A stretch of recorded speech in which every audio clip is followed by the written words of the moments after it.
Welcome to the Black Magic Woman podcast with Mandanara Bales.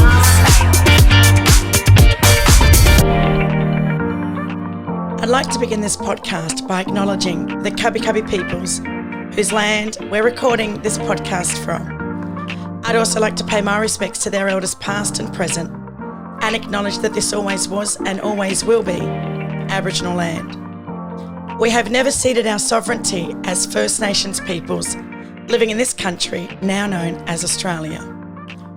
And as with all of my podcast, I'm about to introduce our guest, who you can obviously see on the screen, Brad Gimbert, but I'm going to ask you, my brother, if you can actually do your introduction. So, yeah, tell us, a little bit about yourself, who your mob is and where you grew up.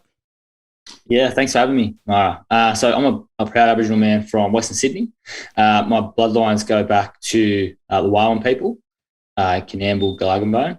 I was adopted as a young fella. My dad that adopted me, he's Barkindji mob. He's stolen Jan. He was taken as a baby. But yeah, from Western Sydney, represent all day. But yeah. And what about brothers and sisters? Did you grow up with, obviously, your adopted family? Did you have a big mob around you growing up, or have you met your biological family yet? I have a brother and sister that I grew up with. I met my sister for the first time about a year and a half ago. Sitting at Wildgate, Cheryl there. Yeah, that's it. That's really the only connection I had to my family. I just knew. So my parents, they were both. When I was adopted because both my parents were heroin addicts. They sort of gave me up. Yeah. So here I am now, blessed to have like a loving family around me and still, Aboriginal family as well. So not completely disconnected in that way. But yeah, growing up, because dad being taken, he didn't know any of his relatives at all. So we didn't have any like Aboriginal cousins or anything like that. All we knew that we were Aboriginal, we were proud, and that's it. So. And I love the fact that you're sharing this with us, Brad, because it's a similar story or a familiar story for a lot of our mob in this country. So for my mum, she was a ward of the state. So she was, forcibly removed under government policy in New South Wales in the 1960s, early 60s. And her mother was a ward of the state. And then we go back like 4 more generations of stolen children. So my siblings and I are the first generation that was not forcibly removed under government policy. So I see that as a privilege to grow up with my own Aboriginal mother, who didn't know that she was a Wanneroo or Bundjalung woman, but she was a proud Aboriginal woman. She was a Koori and she was from the block, and that's all that mattered to her. Now, her mother didn't know that she was a Wanneroo woman either, with Guigal connections, and also her father was a famous boxer from Redfern who was a Bundjalung man by the name of Albie Roberts. So in terms of this kind of the pride in being Aboriginal but not exactly knowing where your country is a familiar story in my family as well. And I wanted to share that with you. And I also went to Canamble State School. So there you go. I didn't know that Canamble was Wailwan country until today. But I think it borders on. I think it's also Gomeroi, parts of it. Okay. Not Wiradjuri as well, maybe? Maybe, yeah, as well. Correct me if I'm wrong. Oh, they're claiming. They are the largest, tribe in the country. But I just want to say really quickly, in terms of now as a young adult, connecting with your family, meeting your sister for the first time, what has it been like in terms of now that okay, my mobbers, these people, this is my sister, have you been welcomed into the family or community? Have you had a family reunion? No, so it's a little bit funny. So because like with my sister, we don't have the same mother. We got the same dad though. And so my dad's passed away now. My real father, sorry, he's passed away. And so, it's not like, it's not been a big glorious sort of reuniting back to country and things like that, unfortunately, but is what it is. Like, I just know, like, I'm Aboriginal man. My kids will know they're Aboriginal. And that's pretty much it. And that's exactly it. It's how we live our lives, right? Yeah. And I want my listeners to actually understand that when we identify as black fellas, it's got nothing to do with skin colour. Right, my little sister, there's 8 of us, but my little sister Jida has blonde hair, blue eyes, and very fair skin. We don't say white skin. We say you're a fair skinned black fella or a light skinned black fella, but you could be white as a ghost and still be the blackest black fella you'll ever meet, right, or come across. So for people that are watching the podcast or listening, either way, for us to identify as black fellas has got nothing to do with skin colour. It's how we live our life. And Brad's saying, all I know is I'm a black fella and my kids are going to know that they're black as well. And that's what's most important, whether we've been back on country or not. And that shouldn't define how black we are either, or how successful we've become, as black fellas. So, yeah, we come in all shapes, sizes, and some of us have never actually experienced culture in terms of our songs, our dances. We probably haven't had the privilege to grow up with our elders. But it doesn't minimise or take anything away from how we identify. And it's not for non-Indigenous Australians to ask us to justify our Aboriginality. And that's what I done a TED talk on this. And why do white Australians think it's okay to ask us to justify our Aboriginality because we don't look like our ancestors, if we don't look like our ancestors? So when I say that I'm Aboriginal, people will say, "Oh, but you're not a full Aboriginal."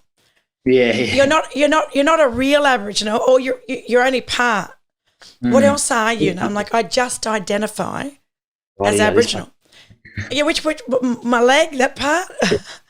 Only this leg, yeah. So do you get that as well, Braz, in terms of when you're meeting people or dating? I know you're married up now, so that's a long time ago when you were dating. But when you're meeting people, in your interactions, whether it's business interactions or just, get going about your business, how do you find do you have the same kind of stories or experiences that I've had? And even though I would say that I'm a little bit darker than you, 100%. people still say to me that I'm not Aboriginal. Yeah. You can't be. It's been something that I've battled with my whole life. So growing up, not having a bunch of Aboriginal cousins and whatever, but at school, it was like, constantly petrol sniffer this, Aboriginal that, alien this, like everything constantly. And so punching on about it forever. Still to this day, a little bit like, not that Aboriginal. Not fully, like, who's Aboriginal all the way back, sort of thing. Yeah. Like, is it your great grandmother? Oh, are you like 1/16th?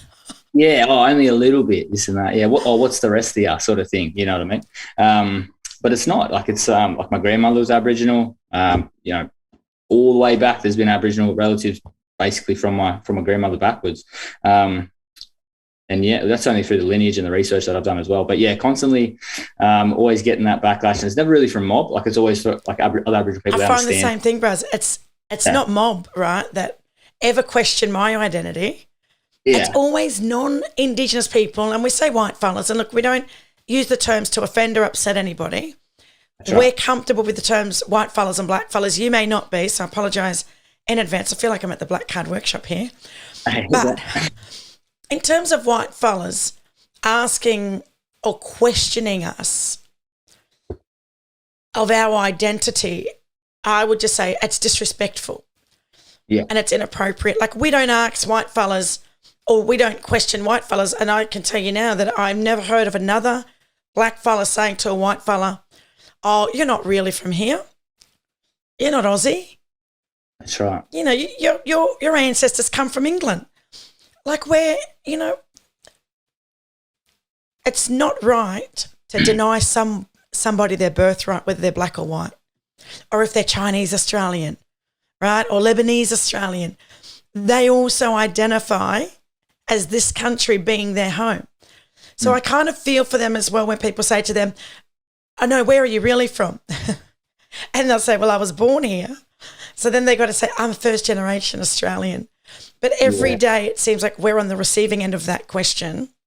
Yeah. It's something that I've mentioned to some of my friends. It was like Aboriginal people that were the only people that we get scrutinised on our actual race, you know what I mean? So you say Aboriginal, it's like, "Oh, well, what party are though? How much though? How this and that?" You don't, like, the Chinese person says, "Oh, I'm Chinese." And I say, "Oh, how much Chinese though? Who's actually Chinese?" That's what I mean. That's what I mean. So this is a big learning curve for people that are watching the podcast. You know, if you've got Indigenous Australian employees in your organisation that you haven't even met yet, when you do meet them, and they may appear like Brad, right? And you kind of go, oh, hold a minute, that's our Indigenous intern or our Indigenous trainee. Don't act surprised because you've watched this podcast and you know that black fellas are all different peoples from different countries. And you know what? Some people speak their languages, but 90% of our languages are considered endangered languages. So, you know, it's going to be quite common for an Aboriginal person to say, I don't know my language. We weren't taught our language because of the policies that were in place. That if you did speak your language, then there was consequences, there was punishment. So if you do know any words, I just did a podcast this morning for an event for PwC, and they're doing this event on Wanneroo country. And I know that in my mother's language, which is the Hunter Valley, the Wanneroo people are outside of Newcastle, Aniganya means greetings. And we've got a Wanneroo language app. So my kids can go on that app and have a look at different words so that we can start to incorporate, you know, my mother's language in everyday conversation. But that's only my generation and now I guess we've got access to our language and a lot of the important work around language revitalisation. So Mob have got access to some language. So I know with Wiradjuri language, the Darug language, and I'm pretty sure it's the Whadjuk language of the Noongar people in WA, you know, that they've got more than just a dictionary of words. So if you're curious about learning a language, it'd be really good for you to see what's on offer in the local community. I know TAFE New South Wales offers free courses. I don't know if you knew this.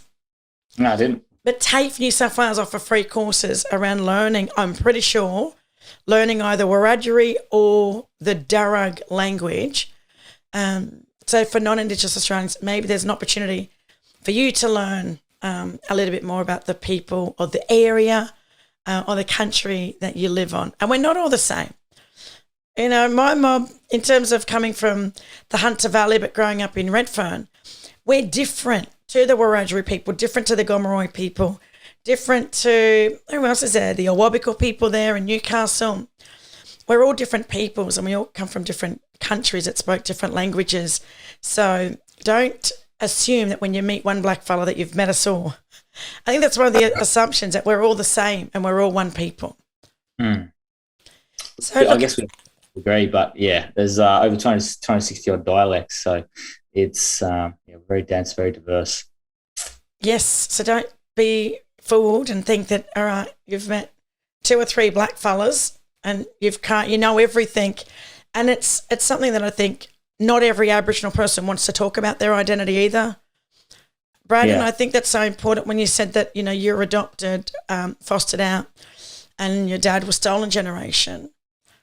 Some of us don't know how to talk about, you know, our family and our history because it's so complex, and there is a lot of trauma that comes with being a black fella, right? All of that trauma from those past government policies that have impacted on us today. So I guess it's also a lesson for people to just, you know, don't expect every Aboriginal person to be so forthcoming in sharing their culture. And I've got to remind myself as well on the podcast when I ask people, like, who's your mob?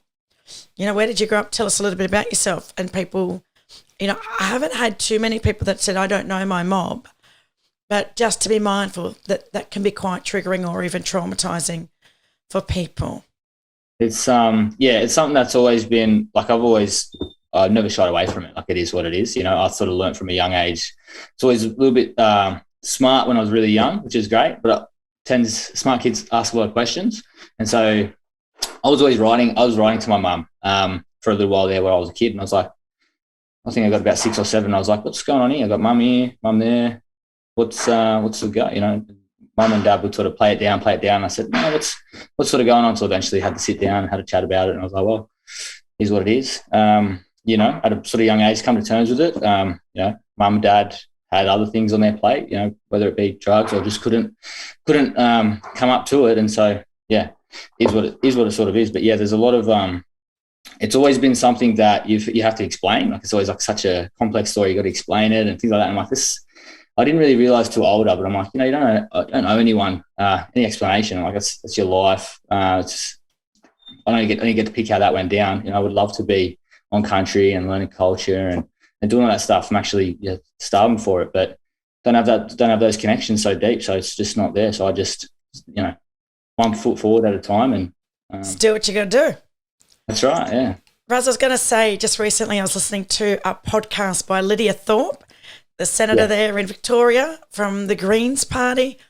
And Lydia was interviewing or yarning, I don't like the word interviewing, but yarning with Keenan Mundine. Yeah. And about his story. And Keenan and Carly founded the not-for-profit Deadly Connections. Yeah. And just hearing his story, like I've seen a few posts online. I've never met Carly or Keenan in person and can't wait to have them on the podcast. So I hope you're listening. But hearing his story, being taken away, growing up in care, and then, the life on the streets, being part of that justice system, going into youth detention, finding his family, like all of what he was talking about. Even though I didn't experience it myself, most of my cousins did. Most of the kids that my mum and dad took in, that was their experience. So, 4 of my sisters are in and out of prison. And my oldest sister, 3 of her daughters are in and out of prison. My sister Yarrick has become a kinship carer to 3 of our great nieces. 3. They're all first cousins. Their mothers are sisters. They're my big sister's grandchildren. So in terms of that obligation that we have as black fellas to make sure that our children are growing up in their family and community and therefore connected to their culture is so important. So I hope that people that are listening to this podcast, if this story sounds familiar to you or if it's bringing up or triggering any trauma, there is a hotline, 13 Yarn. And I know that it's been quite a success because when you ring that number, you're talking to a black fella that understands most of what you're probably experiencing. So, if any of this conversation is bringing up any trauma for you, please look after your mental health and ring that number 13 Yarn. There's also Lifeline. There's other support services out there. And I think more and more of us as black fellas need to make sure that if we know about these services that exist, to let our mob know, because often our mob don't know about what support's out there for them. And it's interesting because I was actually on Instagram, and I'm not an Instagrammer. I'm a Facebook person. Love LinkedIn, but I was on Instagram, and it's a way that I guess I can keep up with my family, my community, Indigenous business. I'm heavily involved here in Queensland with Indigenous businesses, and trying to support a lot of mainstream businesses to connect and engage and build more meaningful relationships with First Nations peoples through the work that I do at BlackCard. So I don't mind getting on Instagram to have a little dory, and I came across this post from you, and I'd never met you, never seen you, but I don't know how I came across your post because I thought you need to be following people before it comes up in your feed. So maybe I was following you and didn't even know that I was following you. Stalking. And next minute, I saw this number there. Literally, I saw a number and I'm like, I'm just going to ring this lad and have a yarn to him. So I picked up the phone. You answered the phone and I was like, hey, bros, how are you? You're like, yeah, good. What can I do for you? I said, look, I'm just ringing you to have a little, little dory about your business. What do you do? And that was like the first kind of time I realised that there's black fellas out there that are in the work that you're doing or in the field or the profession or industry around supporting mob to be financially secure and successful around home ownership, building an investment portfolio. Everything that you're talking about on your post, I was like, I need to know more about it because it's an area that I lack, and it's an area that I would say a lot of our mob lack because of those past government policies. We only had access to education and employment kind of post-72 when we became citizens in our own country. So it's like 1 or 2 generations ago that had access to education. And my grandmother only had access to education to a grade 3 level because that's all a domestic needed. Right? And a domestic is a black slave. And that's what my nan was. She was trained at Cootamundra. She'd done her domestic service training at Cootamundra and she was sent off to work. And I've got all the records there. But her education was grade 3 level. So then my mum, being a ward of the state, her education might have been around grade 7.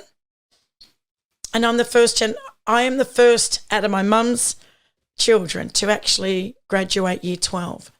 So, yeah, I was definitely kind of straight away when I saw your post, I was like, I need to know what you do, Braz, and I need to be able to make sure that our community, our mob, have access to information and education so that we can be, would you say financial literate, understanding? That's a part of it, you know. Yeah. Main thing is to build generational wealth because it's not existed. We can't build any generational wealth in our own country. Since 1972, it was illegal for our people to own property, and property has created more millionaires than any other asset class in the world. But just on the Cootamundra Girls' Home, my dad's mum was in Cootamundra Girls' Home as well. Olive Mitchell, she was in there. Her name was Olive Mitchell. Yeah, that's my dad's mum. She probably was in there at the same time as my nan. And you know what? I'm getting goosebumps now because Brother Joe Hedger, I was having a yarn on the podcast with him, and his grandmother was Patsy, or Pat, same as my grandmother, they had the same name. And she also was in the girls' home with my nan. And then I met another sister girl. I didn't meet the sister girl first, but I was at a conference a long time ago, this big Indigenous women's leadership program in Melbourne. And I went and sat at this table and there was this little old lady sitting there. And it was just the first seat, you know, when you walk in late to a meeting or a conference, you kind of look for the first seats. So not everyone turns around and sees that you're disrupting everyone. Yeah. Typical, right? Running on, I'm not going to say Murray time, but anyways, I sat down, this old girl in the morning tea break. She just looked at me and she said, "What's your name?" And I said, "I'm Mandanara." She said, "What's your last name?" I said, "Bales." She said, "What was your mother and father's name?" I said, "My mum was Kathy Riley." She said, "What was her mother's name?" And I'm like, you know, you expect it, right, when you walk into a room of all black fellas. Yeah. And I said, "Oh, my nan was Pat Miller, Pat Riley, Patricia Miller back in the day. She married an Irishman." And she said, "Patsy Miller from Cootamundra." And straight away I looked at this old girl and I said, "Yeah, my nan was in Cootamundra." And tears were rolling down her eyes, down her face. And she grabbed my hand under the table and she said, "Patsy was my sister. You know, and I haven't seen her since we were like 12, 13 years old. We were in the homes together." She must have been 70. And she hadn't seen my nan or heard from my nan for like 60 years, like 57 years. And I said, "She's still alive. She lives in Redfern." And she just looked at me and goes, "Wow, I never ever thought I'd ever hear about her or see her again." And then I met this sister girl at Supply Nation at the trade show in Sydney named Cherie Johnson, who's a Wailwan woman as well. And Cherie's nan, right, Cherie's nan, her sister was that little old lady, Annie Lorraine Peters. So when I'm talking to Cherie, just randomly yarning with this sister girl, she's like, that's my nan's sister, the one that you met at that conference 15 years ago. I was just, it's so crazy how we're all connected, especially that generation of our grandmothers. If they're in the state of New South Wales, highly likely that they're all in the institutions at the same time. But anyways, I'm going back to talking about Indigenous wealth and talking about, you know, how can our mob get ahead? You know, how can our mob start thinking about, well, it's a mindset also. It's a mindset that actually we can be successful and we can own properties if that's something that we want to do. So tell me, what did you do in terms of like high school? Did you finish year 12? I want to go back now to understand, how did you get to where you are today? So I don't know. It's always been something like since I was a kid. I always wanted to. I don't know. Always been like a bit of a money bug. You know, always trying to we used to block off the kitchen and sell the drinks out of the fridge to my brothers and sisters, mates when they come around and stuff like that. But I always wanted to give back to my parents for giving me like a fresh start, fresh chance. You know what I mean? Like since a young age, I always just remember always wanted to give back to them. And when I was adopted, mum and dad had like a house out in Doonside, pool and all that. It's lovely. But then mum and dad sort of simultaneously got sick, and I think they had a financial planner. I'm not sure if he didn't care or whatever, but gave him some pretty poor advice, told him to sell the house. And 2 or 3 years later, sort of when the Sydney boom sort of started to take off. So when they sold the house, they had to sell it at a loss, and they went bankrupt. So from that, we living couch to couch. Me and mum lived in a refuge, trying to get into Aboriginal housing for a couple of years. Finally got into Aboriginal housing, and then lived in Housing Commission for the next like 12 or 13 years, which wasn't bad. You know, it wasn't bad. Then we lived in Layla Park Housing Commission. It wasn't bad, but I just always remember like thinking, stuff this. Like, man, this is not like we deserve more than this. Like, what did we do so wrong? Like to be like the windows falling off, like they wouldn't fix shit. Kitchen constantly leaking. Like there's always problems with it. And I was just thinking, this is all off the back of like nothing, you know what I mean? So it's because someone sort of didn't care and mum and dad got sick. I'm like, this can't be the sort of thing. Yeah. And anyway, so I always was like hungry and like career-wise, looking for different jobs, had a whole bunch of different jobs. I did go to year 12. I pissed around at school though. I didn't really do too well. I was actually pulled out my report card the other day. The only thing I was good at was sport. Like that's the only thing I got A's in. The rest of the stuff was just like, has a lot of potential, doesn't apply himself, always mucking around, always talking, mucking around with girls and whatever. But they, that was like, school was just school. I dropped out for one day in year 10, went and done some carpentry pre-apprenticeship. And that was terrible. I was like, man, I'm not doing this. It's not for me, mate. These hands are not made to be dirty. Soft hands, no. Yeah, and there was just a bunch of duds in the class and stuff as well. I was like, man, I'm not doing this shit.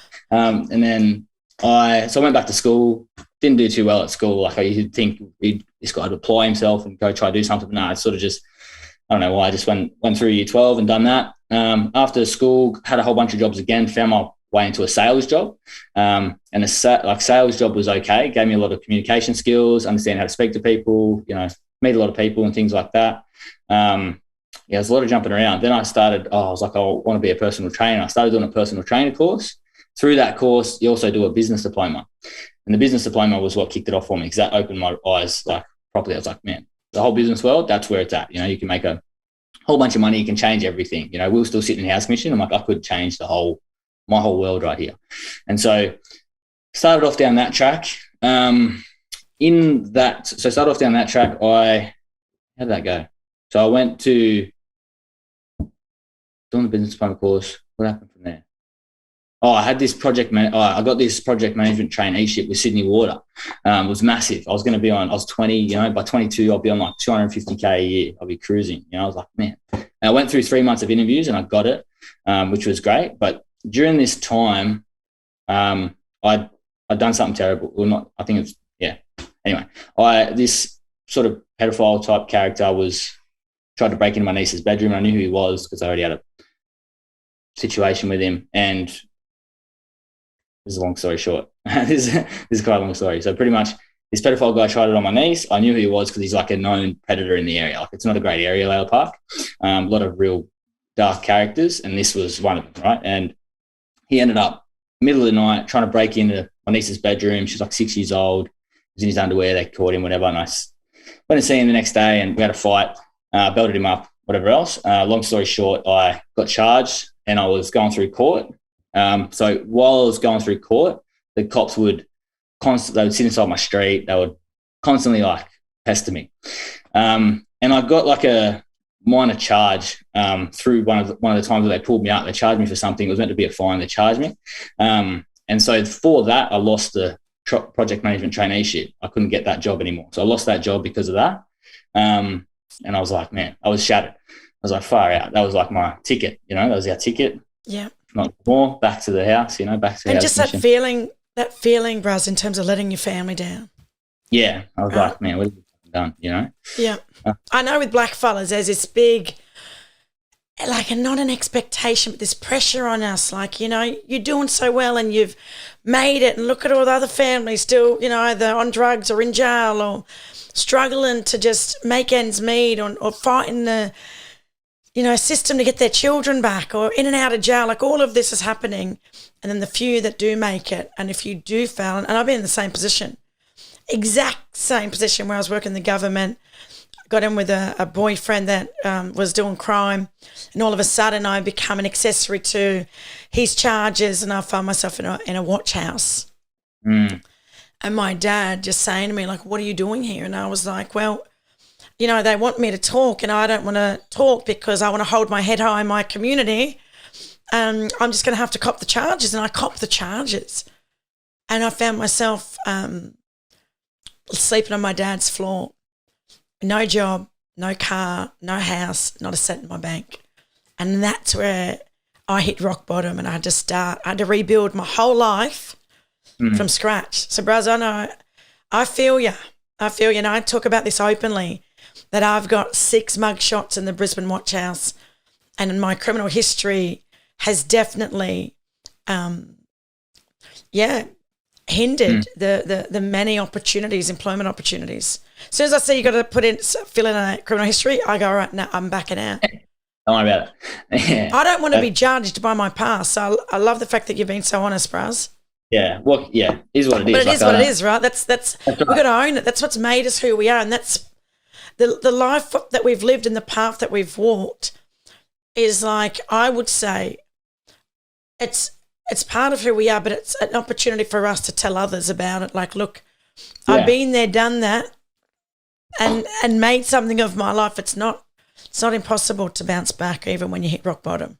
100%. And that's sort of how it started. Like, I was like, man, what have I done? I still always had the prospect of jail, like, sitting right there. The charges were pretty full on because I broke his door and stuff. So it was like home invasion, and they tried to charge me an attempt murder. It was crazy. And so from that, I lost this job. I was like, shit, I've got no money. What am I going to do? So I went and started jip rocking with my brother. You know how much I love that physical work. I was hating that. And then I was hating that every day. And so I was like, well, is what it is. I've got to try and figure this out from here. And I was always like, I'm always been a bit of a research bug, always reading and stuff like that. And it's always knew that property was like something that rich people done. Like, that's a lot of rich people are rich because of property. If you own property, you're probably going to be rich. Like, that's just something that I had sort of in my head. And I found this company that invests in property for you.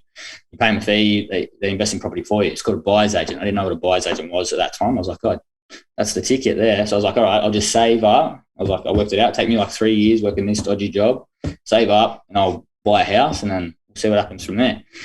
And then after about 5 or 6 months, I was following their page on Facebook or something, and always like trying to market. I would run like I was working on, the Sofitel in Sydney, doing the jib rocking for that. And so the top floors were like empty. So I'd go all the way up to the top, act like I was working, but I'd just be cruising on Facebook. And then seeing that job opportunity, I was like, oh, get stuffed.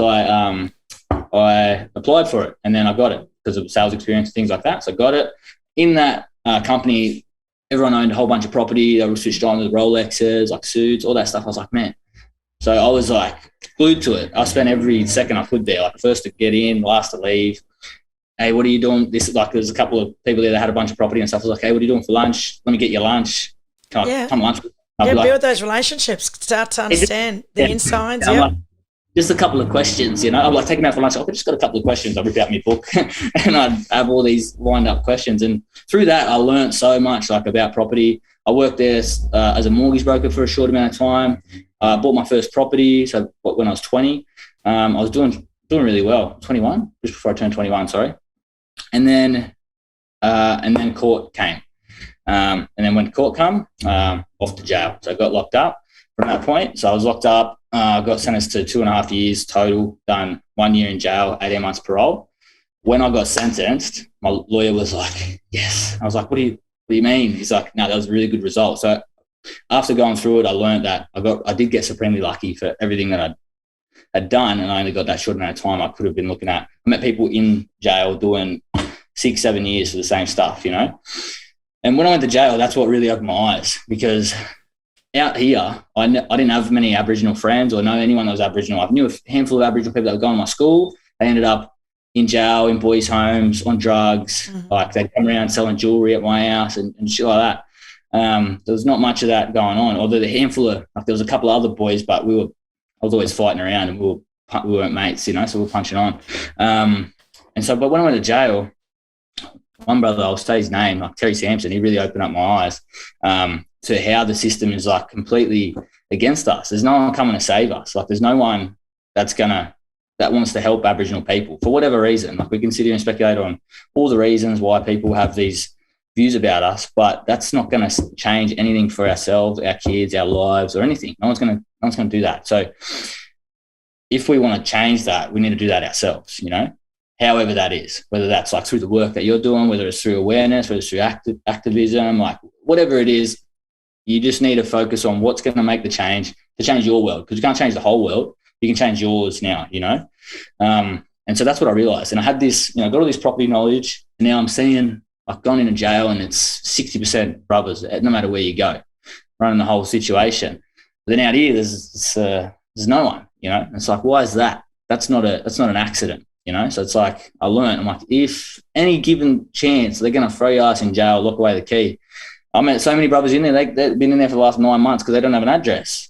They can't get an address, get bail, and then to sit on there's one thing in the system. Which means, Braz, that they do more time than what their actual sentence is. Yeah. Or they sit on remand, right, for so long that when they get their sentence hand down, they've already done double the time.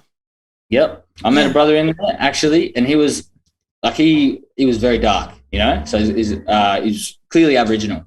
Yeah. He was actually locked up for a bag of, he was like, I'm so poor. Like I don't have access to drugs. I was trying to sell some fella a bag of salt. He got locked up for 6 months for a bag of salt, and then had been there for another 9 months after that. He's done longer than me for bashing some lad for doing actually nothing. Like they're not actually committing a crime. It wasn't even a drug. Yeah, it wasn't even breaking any laws, Yeah. That was just common theme. And just remember always sitting in the cell with Terry, because Terry was a real strong brother, and he would always say, like it's not, this ain't for you. This is not the life for you. You want to be focusing on your boxing, focusing on your like property and stuff, and like didn't have much of an understanding. He was like, just focus on that money stuff and do what it is that you do. You need to help our people. You know what I mean? And I was like, yeah, you're right. He's like, and he was the one that told me, he's like, you need to go find your mob. That's what you need to do. He's like, you need to go find your mob. He's like, your mob's out there looking for you. And I was like, well, let's go have a look. And when I got out, that's really changed it all for me. I was like, once I got out, I understood. I'm like, look at all these structures in place that are completely against us. There's every financial thing out there for Aboriginal people is all damage control. It's assuming that you're poor. It's assuming that you need all this help. Assuming that I don't know. Yeah, it's a deficit model. The whole model is a deficit model. Yeah. Yeah. Exactly. It's a deficit model, and so it's always like just assuming that because you're Aboriginal, you probably need some help. And that's not the case, it's not always the case. Like, look at you're doing extremely well. And there's a whole bunch of other brothers and sisters out there doing the same thing. And so I just realized, I'm like, there's nothing out there just saying, hey, if you want to get ahead and you want to do well, that you want to do that. And so I started off with this idea of like Aboriginal people buying property or getting wealthy or whatever it is. I don't know. I just added a bit of an idea on a paper in my book here, actually, in this one. You still got it?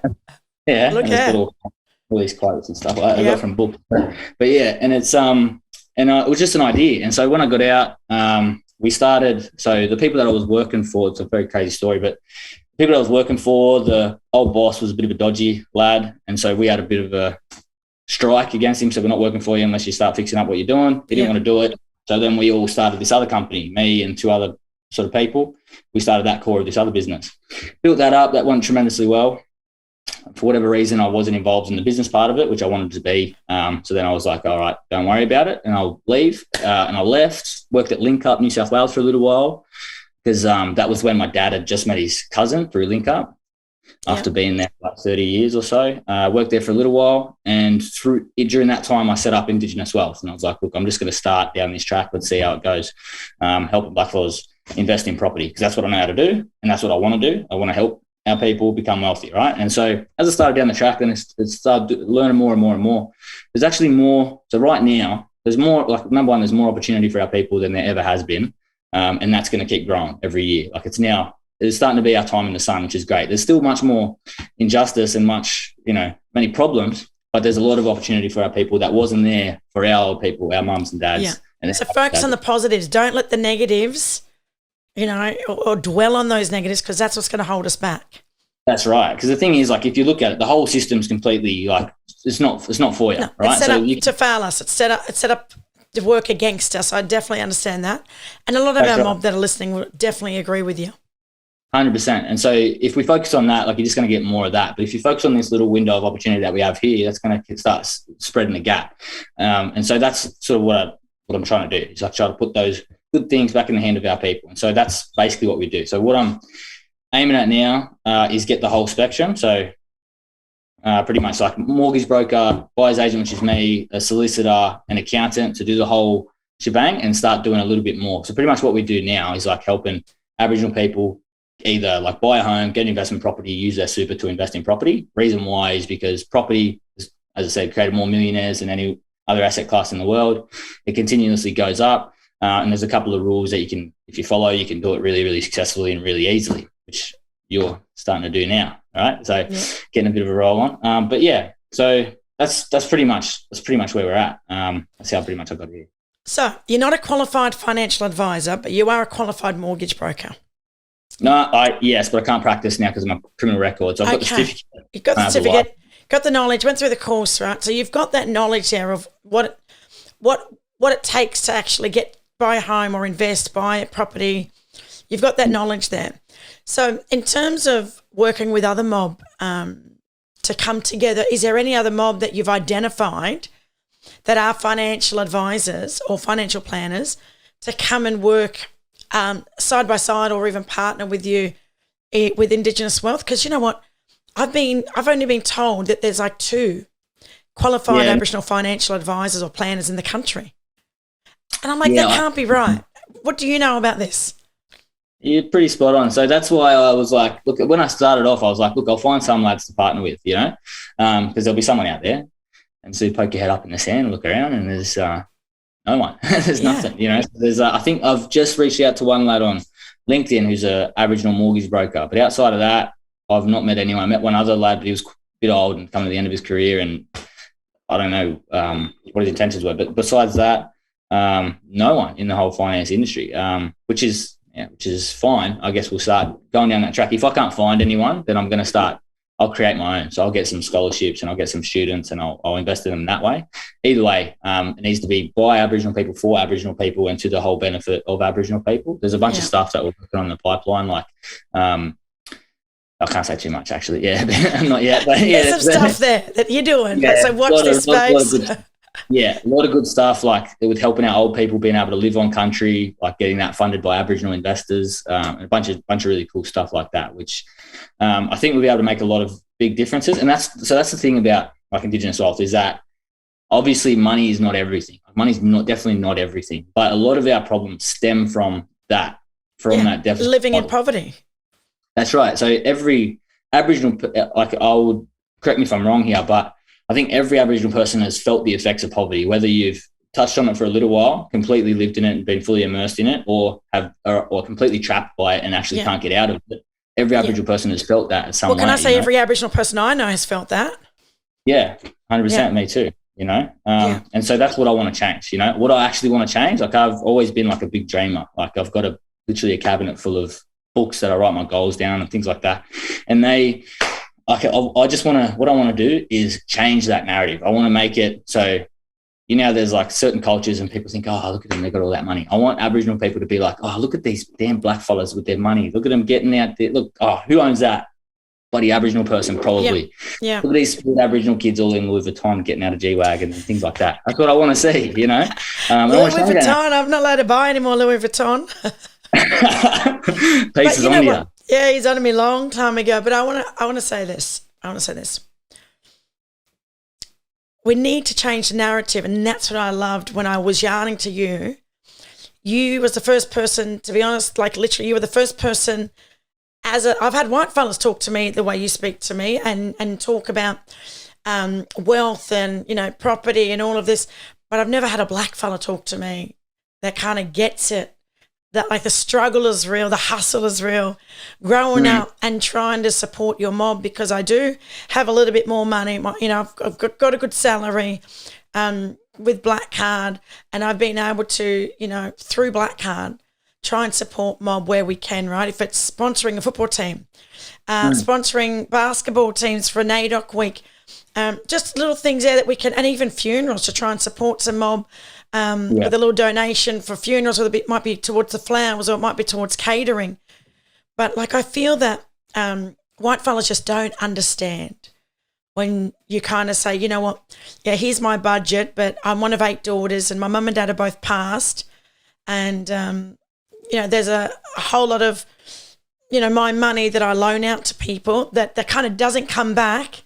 So I need some extra money each week in my budget to support my family, and that not just my immediate family or my extended family, but just mob in the community. I'll get a cousin ring me and just say, sis, can you cash me $20? And I might get that kind of request maybe 3-4 times a day from my sister's kids, my nieces and my nephews, who I see as my kids as well. So trying to save and trying to budget is really hard for us as black fellas, right? Take it from me, really hard. But if you really want something so bad, then you've got to be selfish. And that's what I've had to learn. I had to learn to be selfish. I bought my first property. Peace and I bought our first property through a mortgage broker who grew up on the streets. Not grew up on the streets, but she wasn't. She did kind of spend some time on the streets. But Kelly was amazing from Get Real Finance, amazing with all of her advice. And she just wanted to help her family because they were, struggling, and I think her grandmother was in a lot of debt, and she's like, I don't want my grandmother to be living in her old age worrying about money. So anyways, Kelly then helped me buy my first property, and then I never thought I'd be in a position soon to go, should we buy another one? Or it's not about should we, where would we buy? That was the next thing about, okay, if we were going to buy, what would we buy and where would we buy? And that's the advice that I got from you. You know the sector, you know the boom, you know where prices are going up. You even know what suburb has, you said like, what is it? Vacant land, vacant real estate, vacant what? Vacancy rates. Vacancy rate. So how long a property is up for rent, basically, right? How long does it take you to get another tenant, roughly? Yeah, all of this stuff, right, that I was kind of like, oh, my gosh, you know what you're talking about. So, Bros, you basically advised Peace and I and said, look, there's a boom in Maitland in the Hunter, and there's another boom that's happening at Deception Bay. And I thought, I live in Queensland, an hour from D Bay. Even though I'm from the Hunter, I would love to own a home when I go back down to my peoples on country. I could actually stay in my own house there, but that's maybe another couple of years away. But we ended up going with Deception Bay, and you basically said, look, there's a lot of infrastructure, government spending millions of dollars on X, Y, and Z. And you gave me this whole snapshot in a spreadsheet about the area, the schools that are there, how many minutes walk to X, Y, and Z. And you said, you know what, this kind of independent living, having like 3 different leases, so you got 3 different tenants, then you've got more money. And I'm just thinking in that moment, I was just so blown away with how much knowledge you had on the property market, but right down to your knowledge about the suburbs that you're then obviously advising us as clients of yours. So we end up buying the little block. I'll put the deposit down on the block of land. And then there's this whole kind of, dealing with lawyers, and you've already got the people there that we don't have to go and find our own lawyers, which is really good, right? Go to you linked us up with a lawyer, we signed the contracts. The people that are going to build the house are the same people that are going to also look after the real estate side of the house, and we do put it on the market for rent so that we don't have to manage the property. So I just thought that, all of the advice that you've given me so far has been pretty deadly, but I need to make sure that our mob know that, that you're not a qualified financial advisor. And hopefully with the people that are working with you, you can start also asking them about mentoring and supporting other mob that are looking at getting into that. It's a degree, isn't it, at uni, financial advising? Yeah, I think so. Well, you can do a course like it's like 1 or 2 years or something. I don't know enough about it to be honest. But yeah, definitely not a financial planner or advisor. They're Yeah. slightly different in what they do. They'll really heavily advise on your super and trying to prepare you for retirement, and typically very conservative type people, which is great. But yeah, so what I focus on is the property stuff. So that's always something that's really interested me. Because it's all down to the research. Like the research never lies. The government tells you exactly where they're spending money. Yeah. And once you understand what drives the property performance, it's really interesting because then it opens up a lot of opportunity. But I'll give you all some free knowledge right now. So pretty much there's 3 things that you're looking for. If you're going to buy an investment property, you want to start with the areas. So number 1 is obviously capital growth.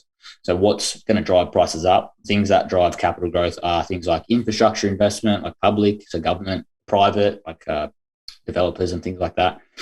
Job nodes, so like when they're building like employment centres, like there's going to be a lot of jobs. That's going to drive prices as well. The main one being population growth. So is there a lot of people moving there, and why, and who are the type of people that are living there? Like what are the demographics? And all those things combined, that's going to start pushing prices up. Now, a lot of people think capital growth, you buy property, goes up, deadly. That's not the be all end all. It's actually probably the least important of the 3. So the other 2 is like the second one is the income. So it's called rental yield, but we'll just say the income covers all the holding costs. So you just want to make sure that whatever rent you're getting is going to cover the loan, the rates, the management fees, whatever it costs you to hold the property. Because what that does is then it never puts you in a position where you're going to be forced to sell it. All right, so that means you can hold on to the property for the next 50 years if you want to. And if you could hold on to a property for 50 years, how much money do you think you'd make?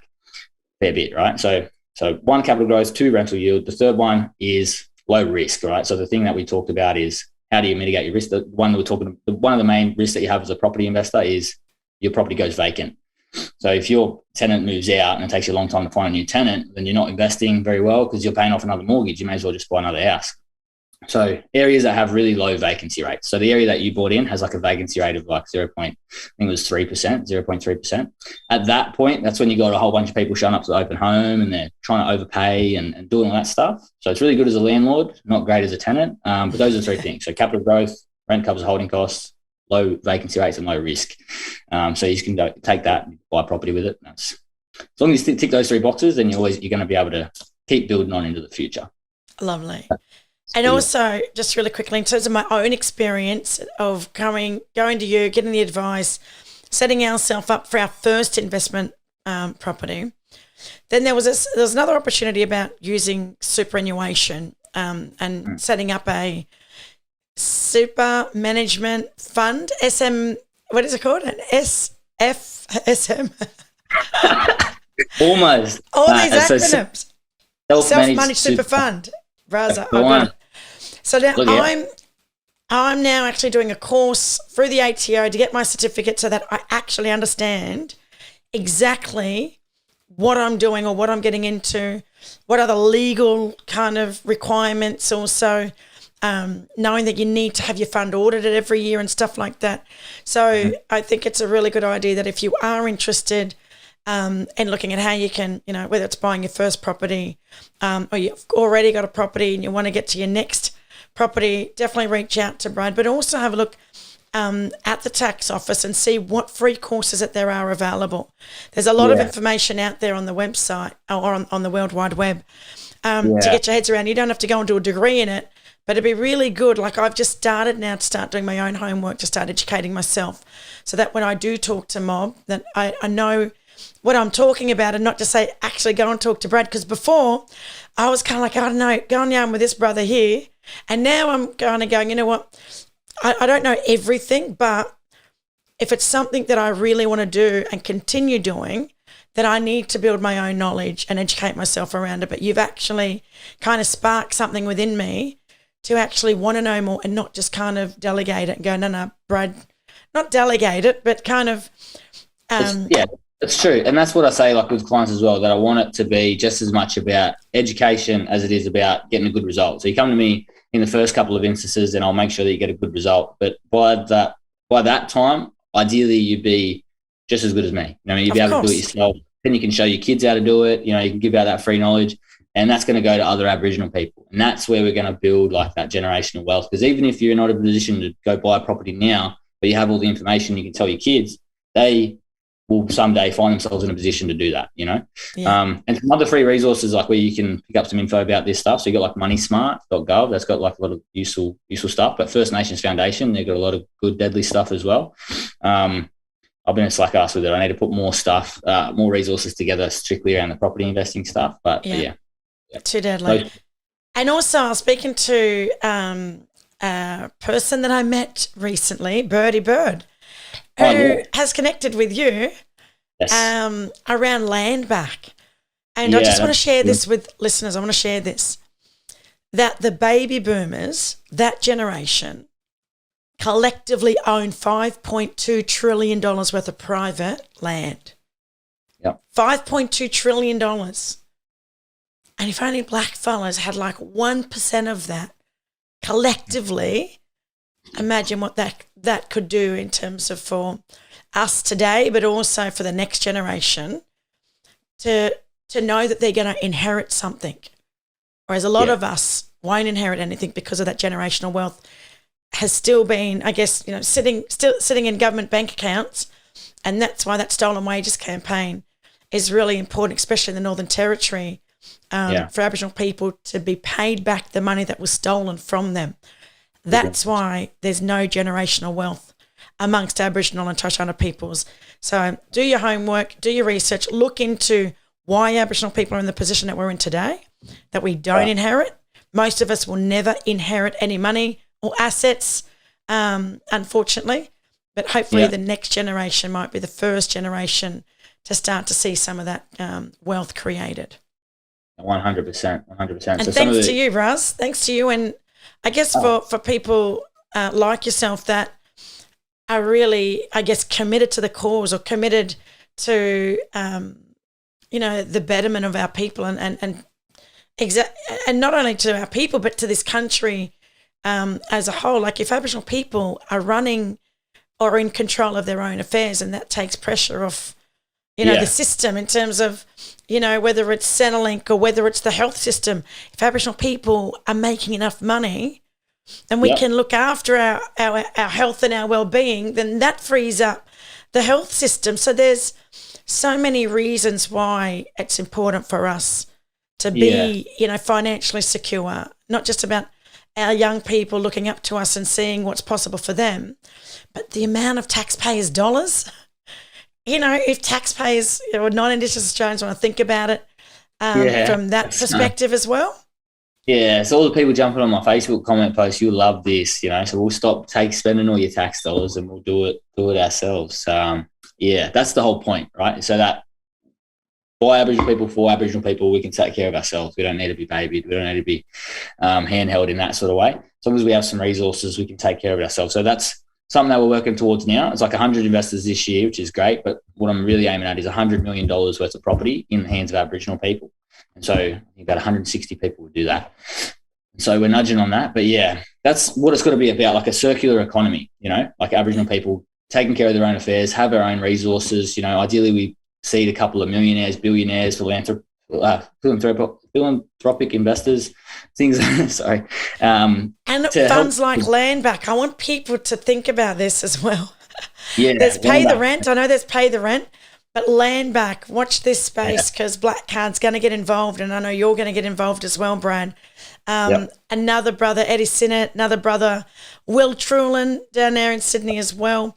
There's a few of us that are going to support land back, and hopefully that's exactly what's going to happen is for non-Indigenous Australians to share their wealth and give some of their land back. That's going to, you know, have an on-flow effect for the future generations, right?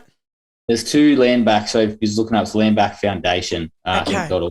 Yes, definitely suss that one out and like do a bit of learning. But yeah, that's why, because of all that stolen wealth, you know, that would have been, I'm not just going to say that's ours, but a lot of it is, it's all Aboriginal land. It's all Aboriginal land. So it's well, non-Indigenous Australians, whether they like to hear this or not, have benefited in some way or another from the dispossession of our lands. And it's an unequal playing field when it comes to wealth in this country, especially around owning land and property, right? So let's even up the playing field and let's see all of us support each other, have these conversations, share this yarn with some of your friends or colleagues about how you can support more First Nations people in taking. So it's more than taking control of our future. It's so much bigger than that, because we are a group-based society, and whoever is a little bit successful, I can tell you now, are looking after a lot of people in their families and communities. So, hopefully people after today might look up Indigenous Wealth. Where can they find you? You're on Instagram. You got a website. Yep. You're on LinkedIn. Yep, on LinkedIn, all of it, whatever you want. Reach out. Give me a call directly. My number's on the website. That's there on purpose. Like I was going to put like a 1-800 number and all that type of stuff. But, yeah, I'd leave my mobile number up there just to let mob know that you call me directly. So, yeah. And they can just have a yarn, and you're not going to send them an invoice for your time. 100%. No way. No, of course not. So that's another thing. So I've like manufactured a way to make it free for mob. This same business model, we used to charge 15 grand up front for, and so still get paid. But yeah, so we nothing. It's free for mob. I want to give us a bit of a tactical advantage, and so that's the point. So remove those barriers. Otherwise, if you don't remove those barriers, which is paying a fee, then you're probably not going to get as many blackfellas who are in a position to be able to pay the money to be able to get your advice. So, Braz, I love the fact that you're offering a free service for mob, and you're able to make money other ways, and working with non-Indigenous people as well. So you don't just work with mob. You work with all different people. With Indigenous Wealth, I do. Just mob. Just mob. Yeah. You got other things going on the side, I'm sure you do. I can help white collars, but it's a different playing field. Of course. But let's just say that, for people that engage with you, you're not struggling. You're doing all right. But I just want to say really quickly, it's been an absolute pleasure to have a yarn with you. We usually yarn on Zoom. Then you came up and visited us recently. So hello to your other half, who I got to meet, and we got to go to the markets and just spend some time getting to know each other. You also helped one of my trainees out, Nadia, and her mum buy their first home. So I've been watching the work that you've been doing, Braz. So thanks so much for jumping on and having this yarn and inspiring our mob to be able to, become financially secure. And, if it's through investing and owning home or owning land, then like you said, that's the way that most people have become millionaires, is through owning land. So on that note, I'm going to say see you later, and we'll yarn soon. But thanks so much for jumping on and making time for the podcast. No worries. Thanks for having me. You're welcome. I'll see you soon. Gotcha. How deadly is that to talk to a black fella who's obviously quite knowledgeable around, investing in properties. But I did need to make sure, that he's not a financial advisor. He's not certified or qualified in that area. So you still need to do your own homework and actually engage with a financial advisor, I would say, to make sure that there's nothing at all that you've missed, and that you are in a position to be able to, get into the property market. But look, growing up, obviously Brad has endured a lot of hardship and challenges, and despite all of that, started his business, Indigenous Wealth, as a means to equip our people with the tools needed to venture into property investing. His experience in residential property and first-hand experience having his own portfolio and assisting with over $200 million in property for clients throughout his career brings a great deal of knowledge and expertise. Now Brad has reached a significant milestone in helping other mob purchase property, as well as myself, even people that I know, like my deadly little sister girl Nadia, and create sustainable change in our community. His goal is to create 1,000 Aboriginal property investors. So pretty deadly. Like, I just want to say that you're just talking to a person, like a black fella, that actually knows what we deal with, and, the expectations and obligations to our family and community when it comes to money, and how it's like a shared resource. It helps to talk to someone who's also non-judgmental as well and just gets it. So yeah, on that note, I hope you enjoyed the yarn. Until next time, bye for now. Don't forget to follow Black Magic Woman podcast on all social media platforms. To keep up to date with the latest episodes and news, head to blackmagicwoman.com.au. You can rate and review the podcast on iTunes, and please feel free to share the podcast with your family and friends.